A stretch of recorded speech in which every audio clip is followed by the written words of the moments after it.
My name is Janet, and I'm going to talk to you today about voter disenfranchisement and voter ID laws. First of all, what is voter disenfranchisement? It is the process of taking away people's right to vote. In history, it was done through measures such as poll taxes and tests of voter knowledge. And while these measures sounded good on the surface, their impact was not innocent at all. And that impact was to keep African American voters away from the polling process.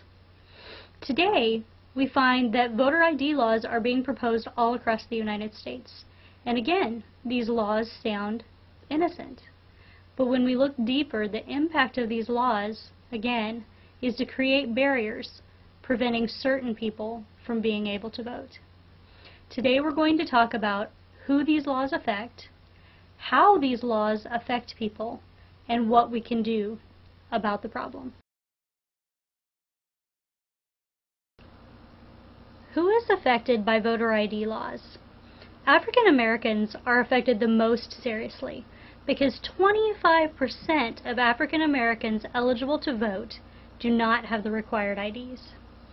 Also seriously affected by this issue are both young voters and elders, of whom 18% do not have the required IDs, and people in poverty, of whom 15% do not have IDs.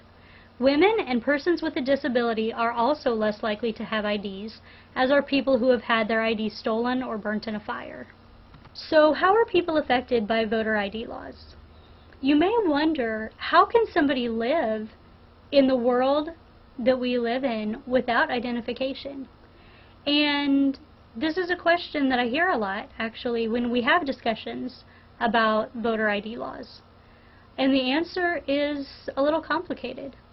How do you live without a driver's license? Well, simply, you may not drive. In larger cities, you may not need to drive. You can take the bus. In other areas, you may not be able to afford a car, and then what is the point of having a driver's license, right? And that all seems okay as long as you have your birth certificate. With your birth certificate, you can easily get a state ID, and in many cases, the state ID is free. But what happens if you don't have your birth certificate? What happens if your parents lost it, or you lost it, or there was a fire, or someone stole your ID? What do?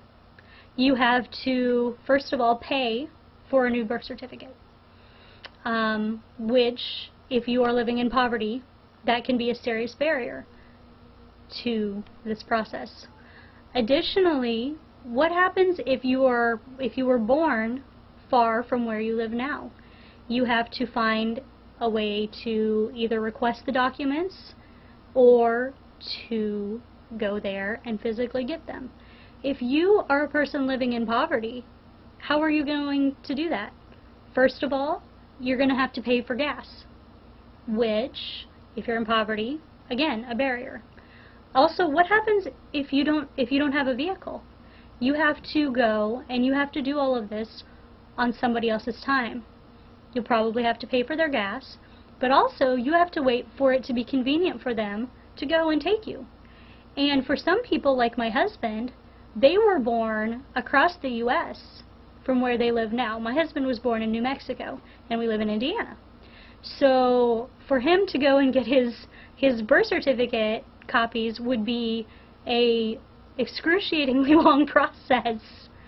Also at risk of having problems with this are elders, especially African American elders, because many people were born at home and they didn't get birth certificates, or if they did, how do you request another birth certificate if you were born at home?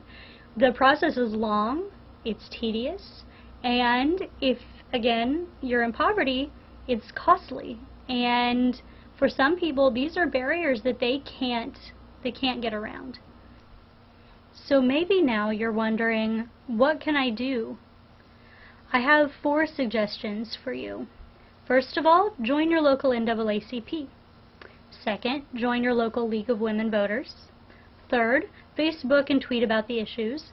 And fourth, join the National Association of Social Workers. Joining your local NAACP and League of Women Voters can help you to learn what is going on with voter ID laws and how you can help to fight these laws. Both of these are national organizations that advocate against voter registration laws on both the state and the national levels. The NAACP, the National Association for the Advancement of Colored People, is a national advocacy organization that fights against discrimination in all forms. I joined my local NAACP over the summer, and I really have learned a lot from their meetings. Because voter ID laws disproportionately affect African Americans, the NAACP has taken a really strong stance against these type of laws. The NAACP educates members on what these laws are about, how they impact people, and also on any progress that's being made toward either getting these laws passed or getting these laws repealed. The League of Women Voters is another national organization that you can join to help fight against voter disenfranchisement. The League is committed to making sure that everyone eligible to vote is registered and able to vote. The League fights at the state and local level against voter ID laws and educates members about proposed voter ID laws and progress being made against these laws. The League also participates in a lot of community events where the public can come and receive help in registering to vote. Through these events, the League helps voters to know what they need in order to register, and they can help people to register on the spot if they're able.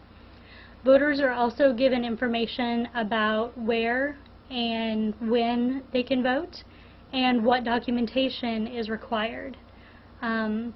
This helps to minimize the impact of these voter ID laws because at least people know in advance, oh, for me to vote, I need this and this and this. So if I don't have it, maybe I need to try and go get it.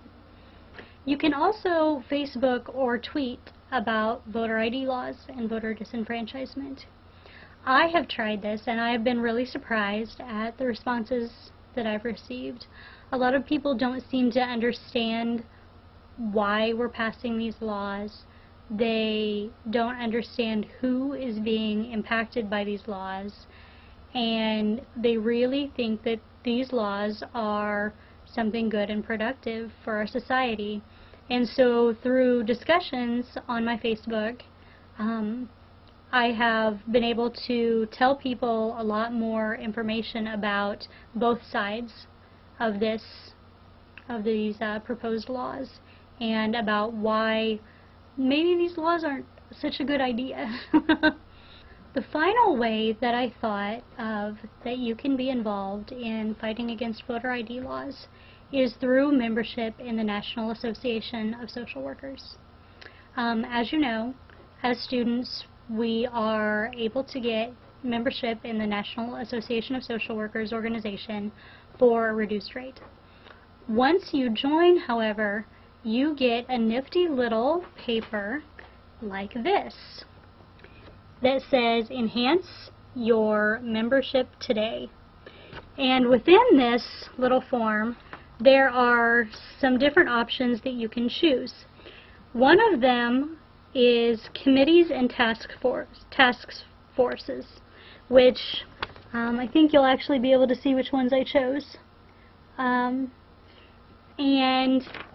these give you a way to participate in the National Association of Social Work as they fight for and against policy. Because as you see, one of these is, they have legislative and public policy, and then public policy and legislation. Not sure what the difference is, so I marked both. But through those, you can participate with other people as they talk about what laws are being passed, and your voice can be heard when it comes to deciding which laws the NASW should advocate for and which laws the NASW should advocate against. So when you see laws such as the voter ID law that are going to negatively impact the populations that we serve, this gives you a way that you can fight against these laws. So I highly recommend this. I've checked my little form, but I haven't turned it in yet. So you can ask me later and find out how that has gone for me. Hopefully I'll actually fax that in today. So I hope that you have learned a little bit from this presentation, and in a second you'll see a list of references that you can consult if you want more information.